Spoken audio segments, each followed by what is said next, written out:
housing market expert, which we know Tego and Tracy are, or clickbait.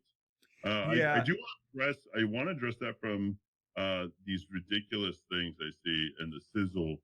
I see this stupid slogan, and I literally want to just rip the paper up.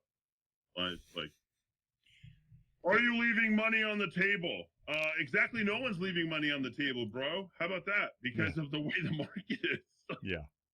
Right. I can't even believe that type of thing. So Well, how do you quantify that first off? But anyway, that's my statistical thing coming out. No, there's been a lot of national housing stories, even in what's the daily, the Morning Brew, right? So a lot of people are familiar with the Morning Brew. It's just a little newsletter that comes out every day. They talked about housing yesterday, right? That was the headline story was housing. So there's a lot of housing stories, a lot of stuff talking about the market slowing down, foreclosures are up, is the crash coming? I did a search, I did YouTube housing crash. 1 week, there were over 500 videos that have been posted to YouTube in 1 week about a housing crash. It's like, it's, I don't know, this world better than I do, but this whole idea of preying on people's fears about the economy and the market, it's sick. It's just sick. And unfortunately it sells. And I see it in the housing world all the time where you'll read a headline and then you read the story and you go, well, those don't match. Those are two different things. But nobody reads the story. They just read the headline. Well, everyone's looking for attention. Everybody needs something to post on their social media. I don't need attention and I don't have social media, so I can commit to this. What you're saying is true, not just within housing, but in every endeavor. Because in order for people to sell nowadays, since they have no value, you have to discount other people's value, and the person still needs whatever they're looking for, a widget in that realm, right? Yeah. So you don't want to become the anti-sell.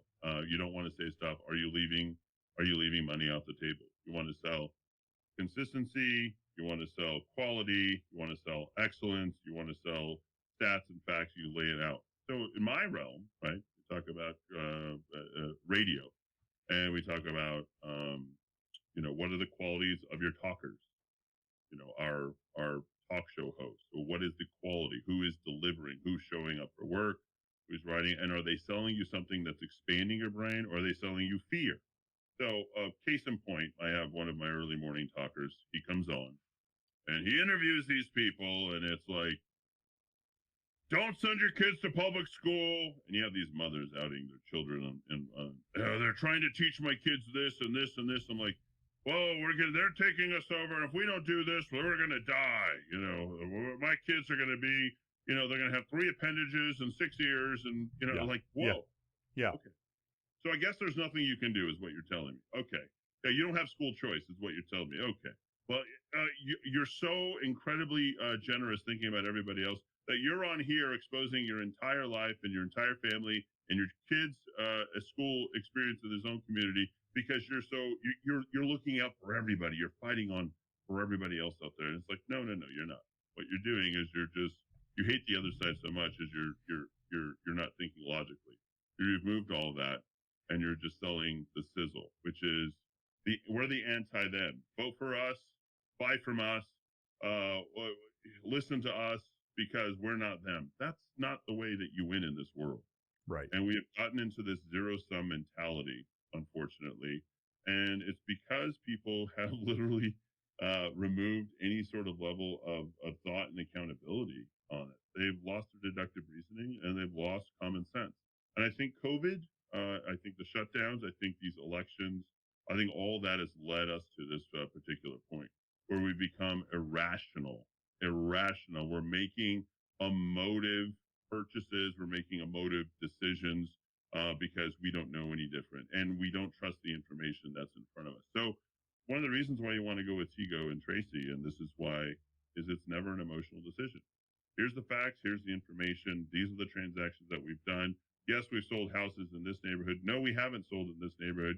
Here's what we can do. We can troubleshoot. Oh, wow, what a great word. We can Yep. troubleshoot your situation. We can merchandise. Oh, what a great word. Yeah, we can merchandise your property, and then we can transact. Oh, yeah, because that's what we do.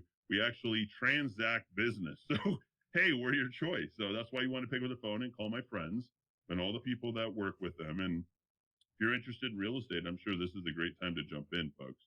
I'm telling you, if you're looking to, this is where the real people are made in real estate. You get in at one of those times when other people are sort of like, well, I don't know what else to do. I'm not making what I'm doing. And you pick up the phone, you dial Tego and Tracy direct, 505-448-8888. That's 505-448-8888. And you start learning right from the there. very best. There it is. Yeah. Keller Williams Realty, Venturi Realty Group. Yep. And just because you are with, by the way, they are with Keller Williams, but Yep. just because you call a Keller Williams agent doesn't mean that they're with Tego and Tracy.